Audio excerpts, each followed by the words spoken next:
If everything you built has fallen apart, and you are standing in the wreckage of your own life wondering how you even start again, this prayer is for you. Not the version where you pretend you're fine, the real one. Tonight we are going all the way into the collapse, and all the way through it, together, with God. This one is going to go deep. Stay with me. I'm glad you're here tonight. I know what it costs to show up when everything in you feels like it's in pieces. When the thing you built, a marriage, a business, a dream, a version of yourself you were proud of, has collapsed. Showing up anywhere takes courage. Showing up here, to pray, when you're not even sure God is still listening, that takes something even deeper. So before anything else, I want you to know you're not weak for being here. You're brave. Isaiah 61:3. He will give a crown of beauty for ashes, the oil of joy for mourning, and a garment of praise for the spirit of despair. And Psalm 34:18. The Lord is close to the brokenhearted and saves those who are crushed in spirit. Two promises, both for tonight. Ashes are what's left after something burns all the way down. God doesn't say he'll give beauty instead of ashes, while pretending the fire never happened. He says he'll take the actual ashes, the real wreckage, the thing you're standing in right now, and make something beautiful out of it. And that word crushed, not bruised, not disappointed, crushed. God says he is close to that, not distant from it, close to it. Now with those promises in our hearts, let us bring everything before God together. You don't have to have the right words. You don't have to feel strong. Just come as you are. Father, I don't even know how to start this one. I don't know what to call you tonight. Father feels right, I think, because that's what I need right now. Not a distant God on a throne somewhere far away. I need a Father who sees me sitting here in this mess. I'm coming to you tonight not put together, not composed, not with a neat little prayer I rehearsed. I'm coming to you the way I actually am.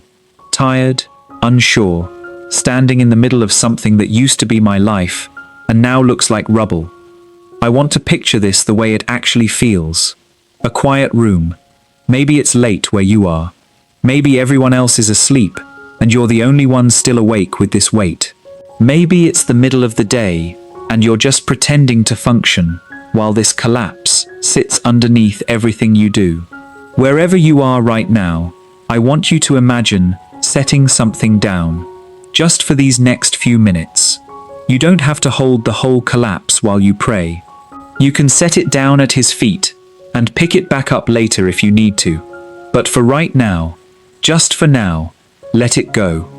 Lord, you are the one who sees, not the version of me I show people, not the composed face, not the strong front, not the "I'm fine, we're figuring it out" I've been saying to everyone who asks.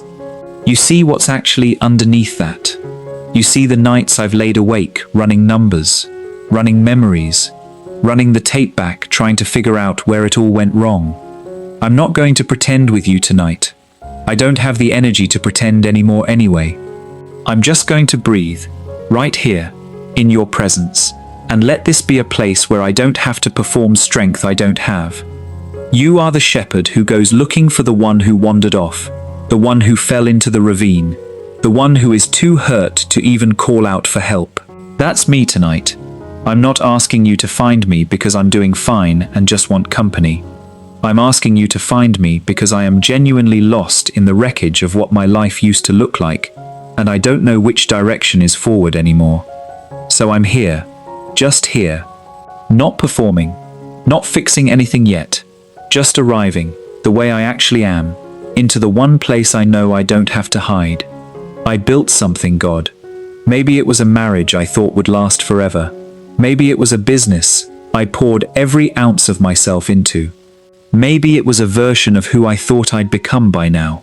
A person, a life, a future I could see clearly in my mind. And it's gone. Not bent, not struggling, gone, collapsed.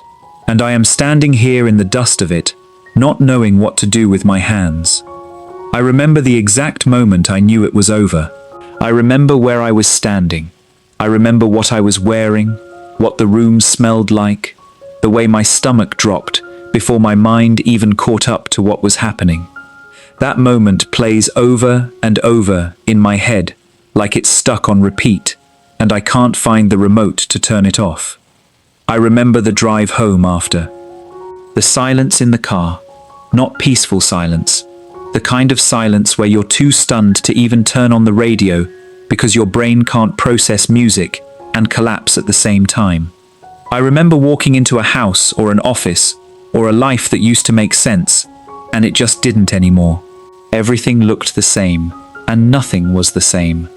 And Lord, I have to be honest with you right now, because I don't think I can keep pretending I'm not. I've been angry at the people who walked away, angry at myself for the mistakes I made that maybe contributed to this, angry at circumstances I couldn't control no matter how hard I tried. There were nights I lay in bed and asked you why you let it get this bad, why you didn't stop it sooner, why I had to lose everything before anything changed. I've smiled in front of people since this happened. I've said I'm doing okay more times than I can count.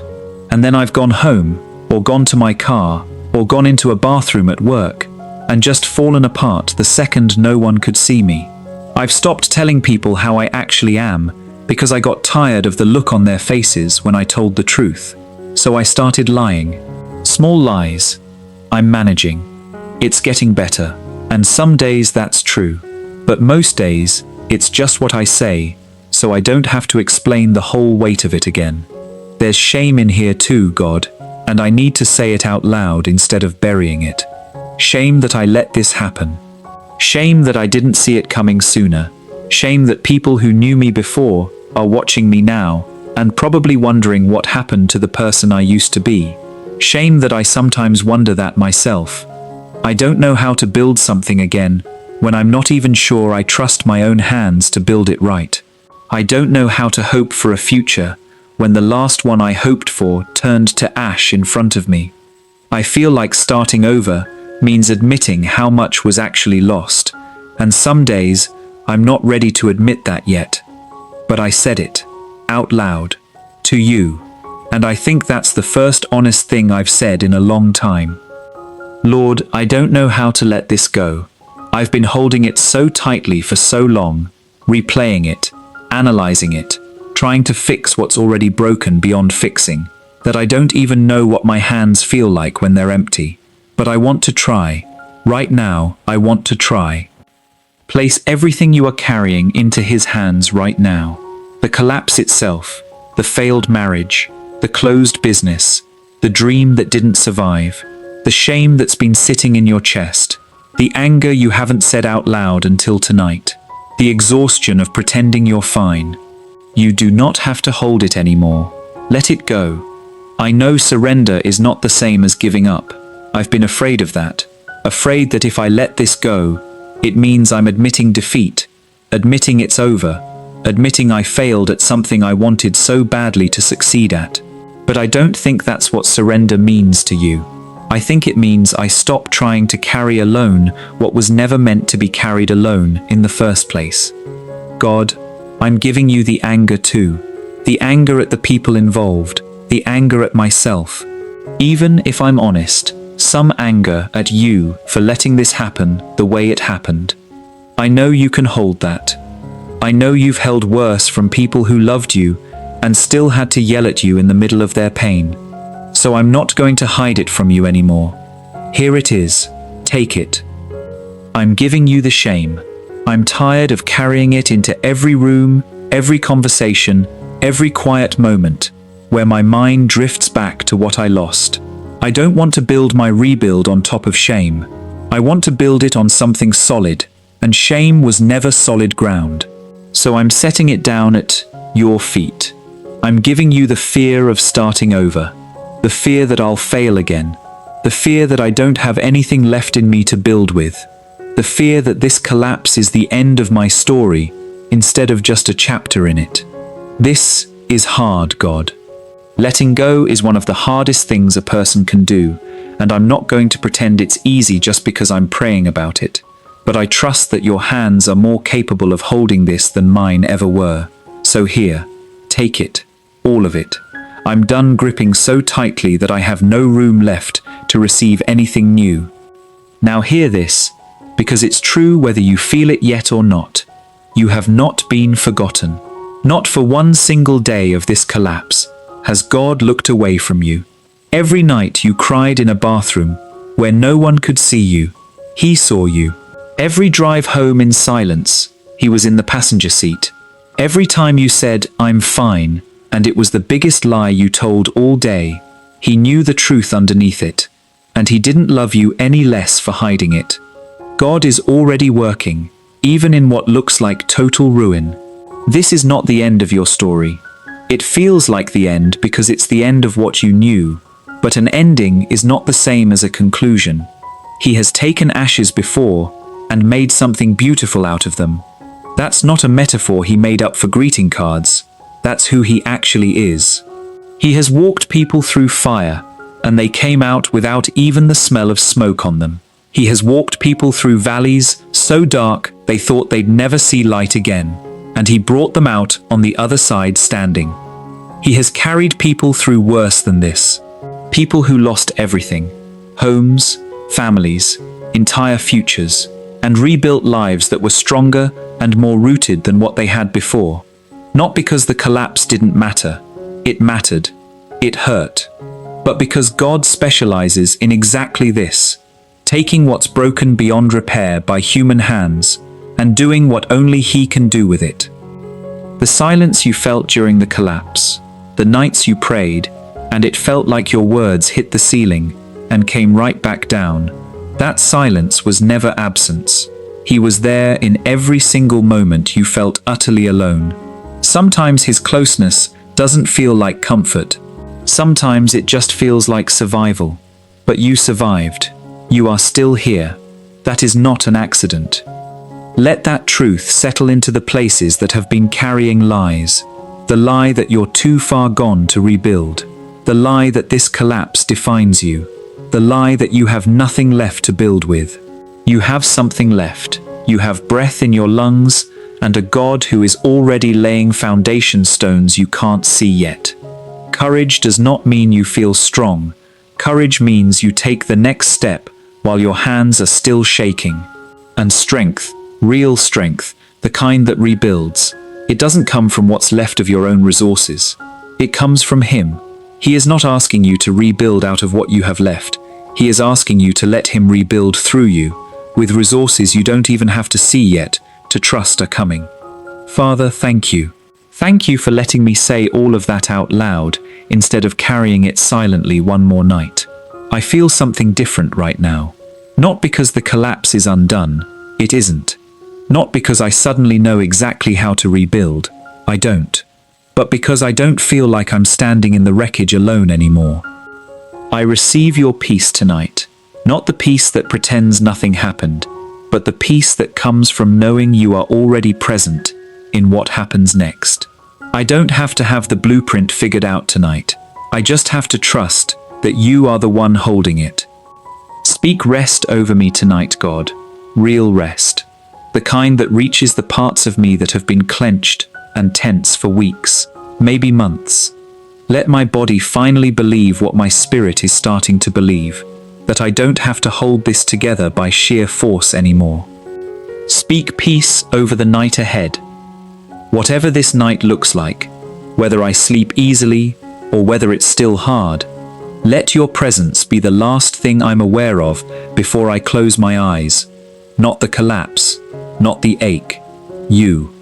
Speak trust over the days I cannot yet see. I don't know what rebuilding looks like yet.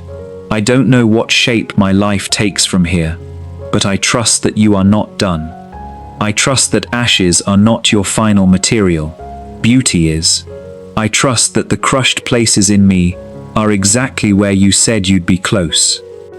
Give me courage tomorrow morning, even in the smallest form. Courage to get out of bed. Courage to take one honest step forward, even if it's a small one. I'm not asking for the whole rebuild to appear overnight. I'm just asking for enough strength for the next right thing. Thank you for meeting me in the wreckage tonight, instead of waiting for me to clean it up first. Thank you for being close to the crushed, not just the composed. I'm placing this collapse, and everything that comes after it, into your hands. In Jesus' name, Amen. If you prayed that prayer tonight, I want you to know, God heard every word. He heard the ones you said out loud, and the ones you could only feel in your chest. He heard the ones you could not even find words for. Your doubt did not disqualify you. Your distance did not push him away. You came tonight, and that took courage. You are not forgotten. You are not too far gone. His hand is already moving on your behalf. Rest tonight. He has got you. And if this prayer met you tonight, come back. There is a fresh prayer here every single day for the moments when you need someone to pray with you. Subscribe so you never miss one. You do not have to carry any of this alone. We will be right here every time you need us. And before you go, type Amen in the comments if this prayer spoke to your heart tonight. And if you are walking through something right now, a sickness, a loss, a broken relationship, a situation that feels too heavy to carry, drop it in the comments below. We will pray over every single one. You are not alone. God sees you, and so do we.